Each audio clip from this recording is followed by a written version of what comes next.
July 18th, 2023, Tuesday of the 15th week in Ordinary Time. A reading from the book of Exodus.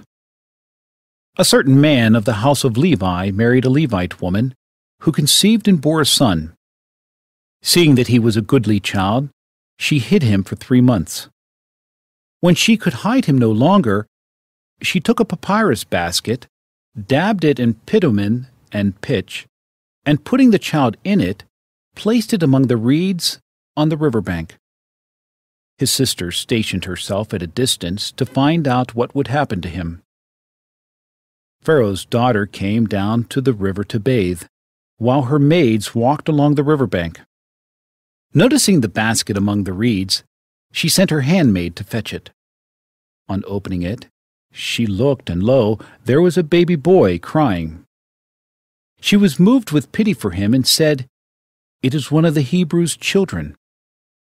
Then his sister asked Pharaoh's daughter, "Shall I go and call one of the Hebrew women to nurse the child for you?" "Yes, do so," she answered. So the maiden went and called the child's own mother. Pharaoh's daughter said to her, "Take this child and nurse it for me, and I will repay you." The woman therefore took the child and nursed it. When the child grew, she brought him to Pharaoh's daughter, who adopted him as her son and called him Moses, for she said, "I drew him out of the water."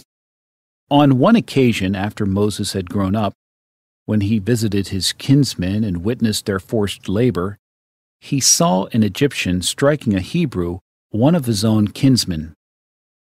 Looking about and seeing no one, he slew the Egyptian and hid him in the sand. The next day he went out again, and now 2 Hebrews were fighting. So he asked the culprit, "Why are you striking your fellow Hebrew?" But the culprit replied, "Who has appointed you ruler and judge over us? Are you thinking of killing me as you killed the Egyptian?" Then Moses became afraid and thought, "The affair must certainly be known." Pharaoh too heard of the affair and sought to put Moses to death. But Moses fled from him and stayed in the land of Midian. The word of the Lord. The responsorial psalm. The response is, "Turn to the Lord in your need, and you will live." I am sunk in the abysmal swamp, where there is no foothold, and I have reached the watery depths. The flood overwhelms me. Turn to the Lord in your need, and you will live. But I pray to you, O Lord, for the time of your favor, O God. In your great kindness answer me with your constant help.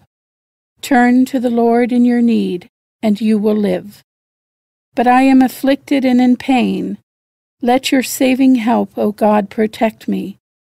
I will praise the name of God in song, and I will glorify him with thanksgiving.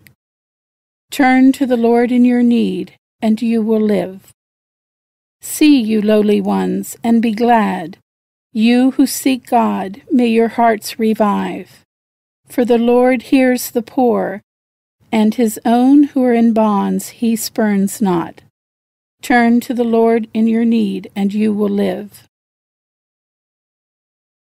A reading from the Holy Gospel according to Matthew.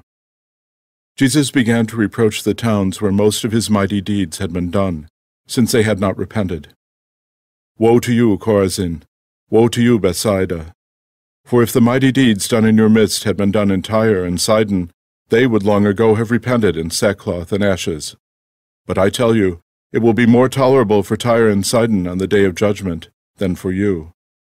And as for you, Capernaum, will you be exalted to heaven? You will go down to the netherworld. For if the mighty deeds done in your midst had been done in Sodom, it would have remained until this day. But I tell you, it will be more tolerable for the land of Sodom on the day of judgment than for you." The Gospel of the Lord.